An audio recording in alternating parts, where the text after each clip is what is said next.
Good evening, City of Tracy. I'm your host, Raj Singh, and I have my co-host, Ritesh Atwal, along with me on this wonderful episode that we're doing today with City of Tracy staff and Tracy law enforcement and Tracy Unified School District.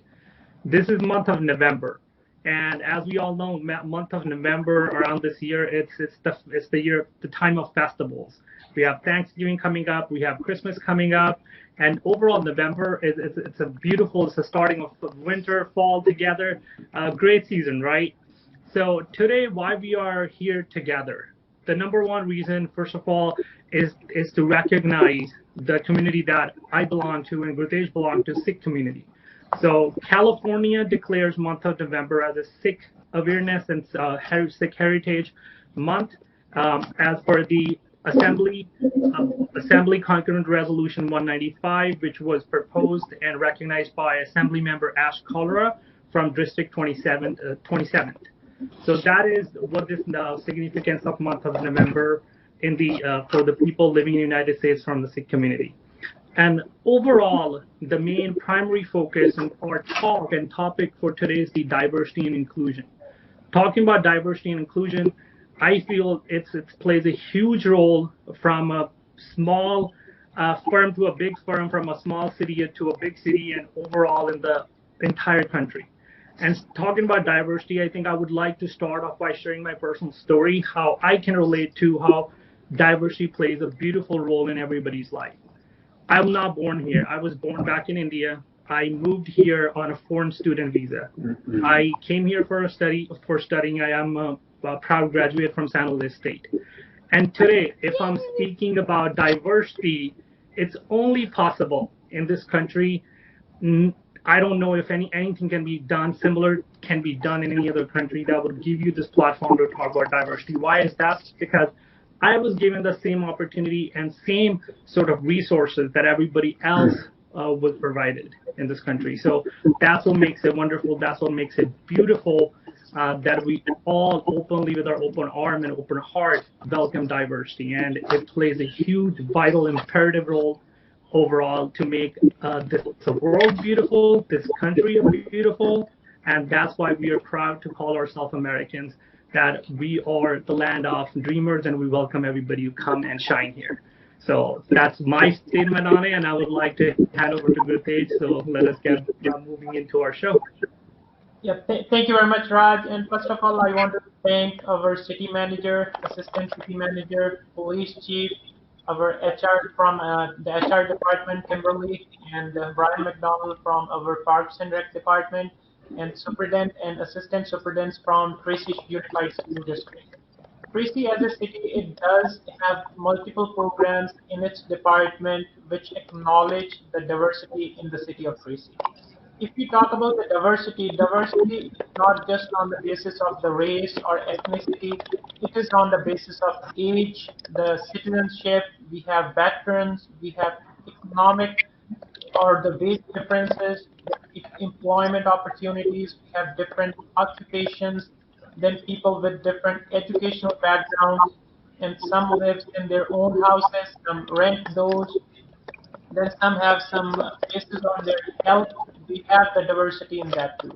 So City of Tracy, with their different departments, do multiple initiatives to diversity, to acknowledge that diversity, to strive towards a better environment for the society in this diverse and make them inclusive in the City of Tracy.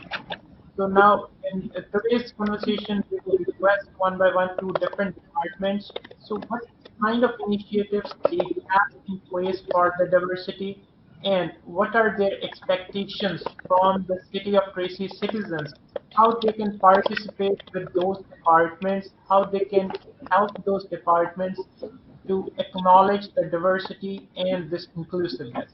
So I'll start with our police chief. I'll request him to please introduce himself to the audience. And please let us know what kinds of programs you have and what are your expectations from the citizens of Tracy. All right, good evening, everyone. Sekou Millington, your chief of police. I'm honored to be here. Thank you very much for the invitation. And happy Sikh Awareness Month, or more clearly, Sikh Heritage Month. This is really near and dear to my heart. So bear with me for a second. I share a quick story. I think, Rod, you inspired me to share a little bit about my background. Some of you know this from my swearing in, but for those in the Sikh community who don't know, I actually have probably more in common with you and your community than I have differences. So I was born in Georgetown, Guyana in South America, so I was not born here in the United States. I became a citizen in my early teens and understand the challenges with being from a different country. I spoke with a dialect as a child and had to work extra hard to enunciate things and really strive in school. And I grew up in Brooklyn, probably the most diverse community in the country. You talk about nationalities and differences, you find a different sort of country every couple of blocks that you go, right? I mean, you talk about diversity. That's how I grew up. So diversity, inclusion, this is in my blood. This is in my family. It's who I am more than what I do here as the chief of police. So understand how deep my roots go when it comes to diversity and inclusion. Where I come from, Georgetown, Guyana, half the population is East Indian and half are Afro, African heritage. It's almost a 50-50 split. So I actually have cousins that look Indian. Some of them actually moved up here and live in Southern California. But moving forward a bit about how close I am to this community, some of my staple foods, think about this: curry chicken, curry goat, roti, puluri, things that sound familiar to you. These are things that my mom and my aunts make. So, like I said, I have a lot more in common than you know. Moving forward about the department. So I came here late January, early February, and not too long after I joined the police department, COVID hit. And so I was so looking forward to these amazing community events that I heard so much about, that I'd done research on, and I had not been able to really get involved in them because we had to consider social distancing.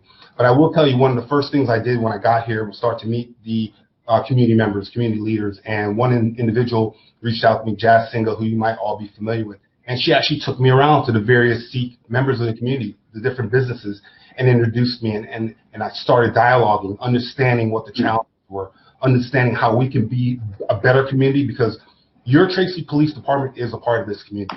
We're not any different from any other ethnicity or group in this community. We are this community. Most of my officers live in this community. And so I thought that was very eye-opening to be able to go out and meet just about everyone in about a half of a day, as much as I can do. And it gave me an early insight into the level of diversity and the amount of the richness and diversity here in the city of Tracy. And so I got an early invite to, I believe it was a 9/11 event that ended up not moving forward again because of the social distancing aspect and the fact that we couldn't meet in groups. But I was looking forward to additional invites. And so I made myself available, not only to the members of the community that I met, but also to Jazz, who seemed to be very involved, very ingrained in the community.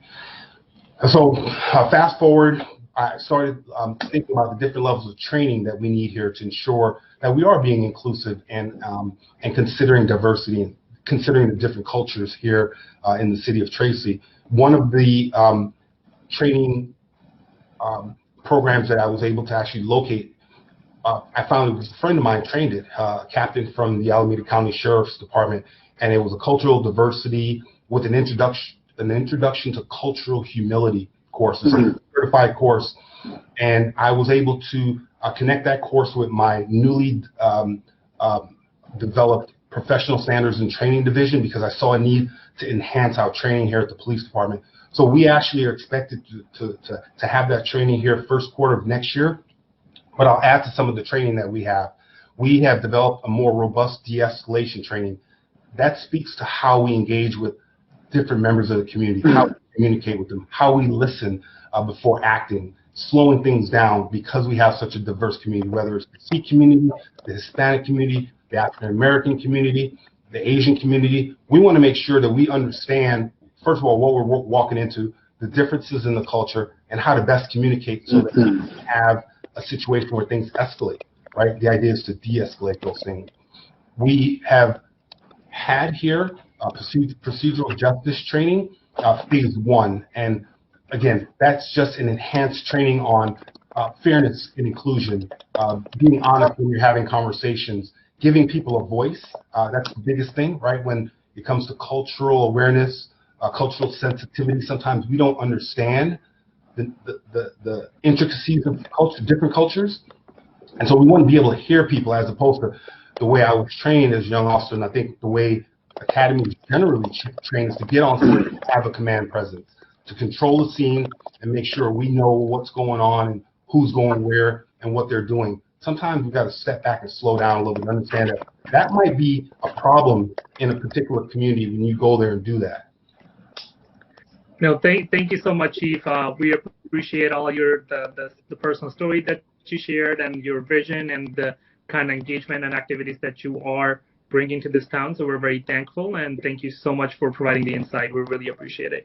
Now, just kind of moving through our show, to keeping in mind in time, I would like to reach out to now our HR Director, Kimberly. Kimberly, please, you share your thoughts and vision regarding the diversity and inclusion with us, please. Yes, thank you. Hi, I'm Kimberly Murdoch, Human Resources Director for the City of Tracy, and it's an absolute pleasure to be here with you tonight. And honestly, I think the Chief stole most of my thunder, so thanks, Chief. Really, what our HR department is focused on, beyond a compliance piece, is a training, an awareness, really an opportunity to shape the culture, and that includes reflecting all of us. So whether that's in our training efforts, which does include our mandatory harassment, discrimination, retaliation training. For the past several years, we've participated in unconscious bias, implicit bias training, which brings, again, awareness in terms of some of those biases that we may not even recognize.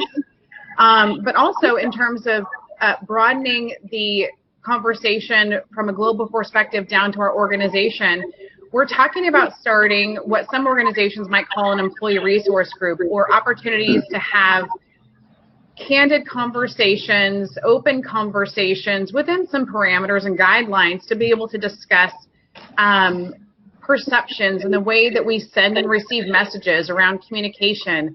I think it's important to know how our experience and our cultures and our backgrounds affect everything that we do and what we bring forward to the organization. And I think it's our opportunity to celebrate those differences and find out how those can be a complement, not only to the organization, but to the community. I think it's incredible that some of the efforts the Chief is making, and we're supporting him in the recruitment efforts. But our opportunities to reach out to the community and find out, hey, community, when we are trying to announce or recruit for certain positions, talking about City of Tracy as being an employer of choice. We are an incredible organization. We have an incredible leadership team. Thank you to our leaders, especially on this call. But we are an employer of choice, and our desire is to reflect the community we serve. So word of mouth advertising is the best way to talk about not only the benefits of working for local government, but serving this community. So ways that we can do that, information from citizens can be helpful. Also, we're looking at, somebody made a comment that, that we don't celebrate enough holidays, and I am all about doing that. So let me know what else we can celebrate. I can plan a party for that. But I mean, if the Chief mentioned Juneteenth, there are holidays and celebrations which are important, which may not necessarily be memorialized with a City of Tracy recognized holiday. However, I have a health and wellness team that one of their key initiatives and focus is to talk about wellness aspects of our employees. And one of those is celebrations of holidays and important events that are meaningful to them. And that's just another way that we can, again, highlight and celebrate who works for us, and potentially reach out to candidates who are not working for us yet, to show them that inclusion is a huge part of what we are and what we want to be. And that's one of the effects that makes us an employer of choice. So we're hoping that helps us in those recruitment and retention efforts. No, thank you very much, Kimberly. Appreciate it. You have shared how the Department of HR works or strives towards the diversity and how inclusive that department is. So now I'll move on to Brian McDonald, so who is affiliated to our Parks Department. And I can say from personal experience and everybody around, so how everybody, especially in this COVID era, they appreciate our parks and from every age, from small kids to elderly, so how they value the resources that we always take it for granted.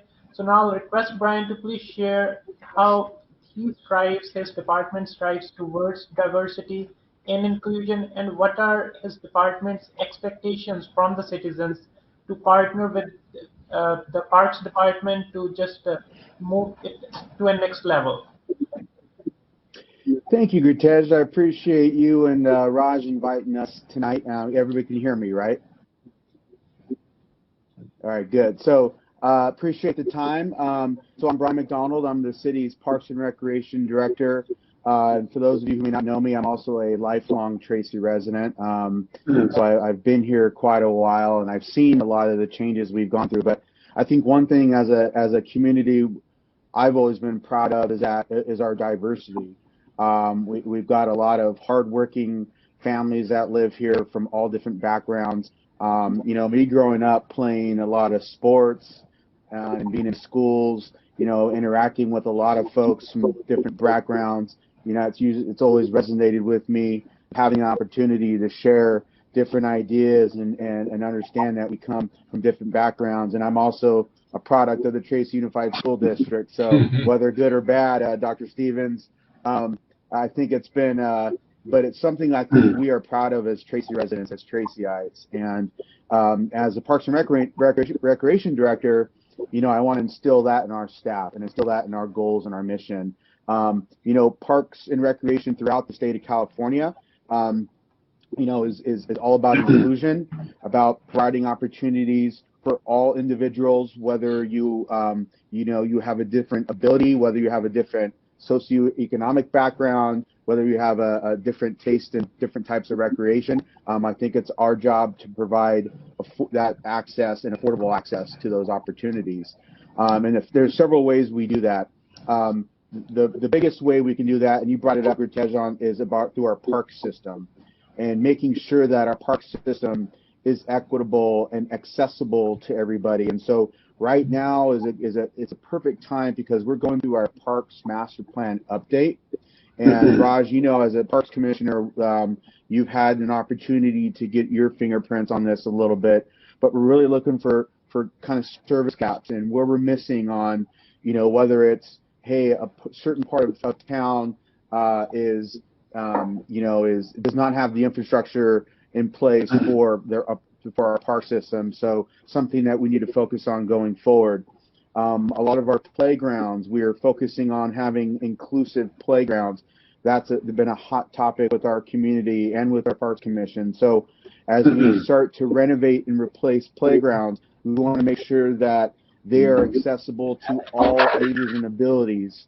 Whether or not, you've got a child with a special need or, a parent who maybe needs certain access, we want to make sure that we have those opportunities in place. As we go through park designs, we want to ensure that each park has amenities for not just one segment of the population. So, for example, we have walking paths for, folks who maybe be a little more advanced in their age and don't like the monkey bars or the higher impact sports. We have sports complexes that offer recreational opportunities for our youth. We do our summer block party series that offers, leisure for all families, and it's free to the community. So there's a lot of things we're proud of. What we're probably most proud of, though, is the fact that we partner with a lot of local nonprofits through what we call an MOU, through a Memorandum of Understanding. And for example, I know Chief had mentioned the TAAA, the Tracy African American Association. We partner with them, and they host the Juneteenth event. The Southside Community Organization, they do their Mexican Independence Day. They do several other programming here in town, and we partner with them. We've partnered with the VFW, the Veterans, Veteran of Foreign Wars. They do our annual Memorial Day event and our Veterans Day events. There's a lot of other opportunities, and so what I'd like our community to understand is if there is other opportunities for us to partner with other groups, you know, that we have a process in place, but we are open to looking at other opportunities. Through our recreation programs, we get a lot of donations, and this is great for anybody who's out there who wants to donate. We have financial assistance for folks who maybe cannot afford some of our recreation programs.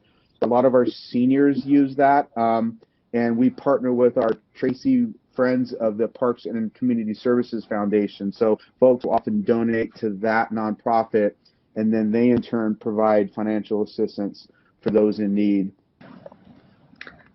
Thank you, Brian, for sharing all this great information and valuable the stories that you did and all the programs and activities that your whole department, your whole staff is behind pushing all those for our community members. So we really appreciate that. And now moving forward, to our Tracy Unified School District, and we have Dr. Stephens and we have his assistants along with him. So I would like them to please, we can only see Dr. Stephens, we can't really see two of his partners over there. So can you please introduce them on the show, please? First of all, thank you for allowing us to join you today. I wanted to break the news to the city of Tracy that actually the employer of choice is TUSP. Tracy, news to you, maybe a shock. Don't let it be. Like, we can debate about that. First of all, this is my 7th year as superintendent in Tracy, and when I first got here, it was evident to me that our management did not really reflect, I think, the diversity that we saw in the city of Tracy. That was one of the very first things I noticed when I got here.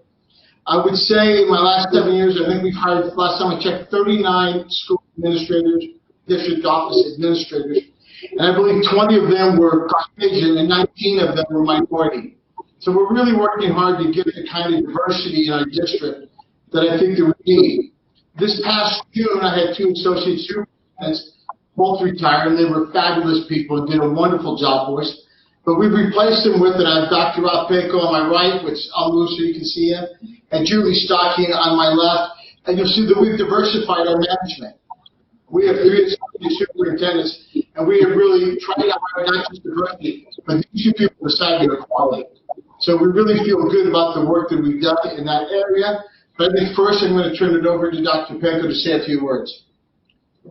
I think you'll come in and speak. All right. There we go. Well, I really like what Raj said as far as, you know, trying to have people shine and welcoming people. And that's kind of what we're trying to do as a Tracy Unified School District. One of the things that's going on down the hall right now is our Diversity and Equity Committee. And that's an opportunity for school administrators, for parents, for volunteers to meet, to talk about the issues that are going on in their schools, within the community, put on events that might address some of the deficiencies that we see in the community or ways that we can help and be a better place and a more diverse place where students and families feel comfortable. That's one thing that we stress within the school district is we're not just educating students, but we're working with the whole families. One of the main events that we do in the school district is the Festival of Cultures, and that Diversity and Equity Committee puts on the Festival of Cultures. It happens in the spring. It happens at the Grand Theater, so it's really nice walking in, seeing the place packed, 350, 400 people that are watching our students perform. We have 12 to 15 acts. You know, we try to get a diverse group of students. There's everything. There's comedy acts, there's step shows. I've seen clogging. You know, anything that you can think of is there and able to perform. And so it's really apparent when you walk in how diverse the city of Tracy is, and I think it's just a really nice venue to show the talent that our students have. And so that's an event. I don't know what that will look like this year, like anything else, but it's something that we put on yearly that we're very proud of, and I think that is a very good opportunity for students. Now, one of the things that we talked about was expectations. And so I think in a nutshell, our expectation when it comes to students that all students are treated fairly, that all students are treated equally, and they have opportunities to succeed and receive a quality education. And Ms. Stocking is going to talk about some of the specifics in regards to curriculum, the training of teachers, etc. that we do in the district. So I'm going to have Julie Stocking step up now. She's our Associate Superintendent for Ed Services. She's been with the district for 5 years now, I believe. So I'll move over and let Julie. Good evening, everyone. Thanks for letting us joining you this evening. My name is Juliana Stocking. Just to give you a little bit of a background, I did grow up in the Central Valley, graduated high school from Livingston High School, and grew up in the Central Valley that was very diverse. So I don't know anything different. And transitioning over to Tracy was really exciting because it is diversity on a larger scale. And being able to join Tracy Unified has really given us that opportunity to continue that work that has been working toward for many years. One of the things that I want to highlight is our instructional framework that we've adopted as a district over the course of the last 3 years. And that really started with us as leaders thinking about who the community is that we are serving today. Not 30 years ago, but today. And that is something that we look at the beginning of every year. What is the demographic data of Tracy Unified and the community, and how are we aligning our system to support success for our students that reflect the demographics? And so with that, our instructional framework includes rigor, relevance, and engagement built on relationships. And when we say relationships, we have 3 defining factors for that we have really delved into specifically this year. The first one is knowing what our student and family vulnerabilities are. The second one is how are we connecting to them in our everyday instructional teaching and learning practice. And the third one is how are we having compassion for them. And I think that that is relevant now more than ever, especially with the impacts of COVID-19. But it's something that we look forward to continuing our work on that will be long-standing in sustaining our instructional framework. So that's our overarching piece. What does that mean in our actions that we are implementing on a daily basis? I would just say for Tracy, like I mentioned before, I've been about 7 years and I love Tracy community. There's a lot of wonderful people here up and down every street, and I've been fortunate, and I think we all feel lucky to be here. So thank you. Raj and Gurtesh, just in closing, wanted to Appreciate let it, you Dr. know, Stevens. you know, we've heard a lot about people's. Yes, please. Can you guys hear me? Oh, I wanted to just let you know that, you know, in just listening and observing, you know, we all have these, you know, unique backgrounds and perspectives, but our experience is what is really unique and makes us so as a community. And just hearing, you know, your background, the background of Chief, and that we all have some theme to bring to the table, and really recognizing our experience as truth, right? And taking that and looking at that through that lens is what we can do to build a stronger community, and one that kind of really values you know, everything that makes us unique as humans, right, in humanity. And so I'm really proud of the executive team that's participating on this call today, because they do exactly that. We have about 80 plus, you know, managers in the city, and each of them are trying to take steps as to look at this great community of ours through that lens. And I think you taking the first step of inviting us, just starting the dialogue of talking about what makes us unique as Tracy and what we all bring to the table is kind of the first step of many. So I just want to thank you for your leadership in doing that, and let us be a part of the kind of this first conversation, and I hope of many. Thanks again. Thanks all for watching, and thanks everybody for your time.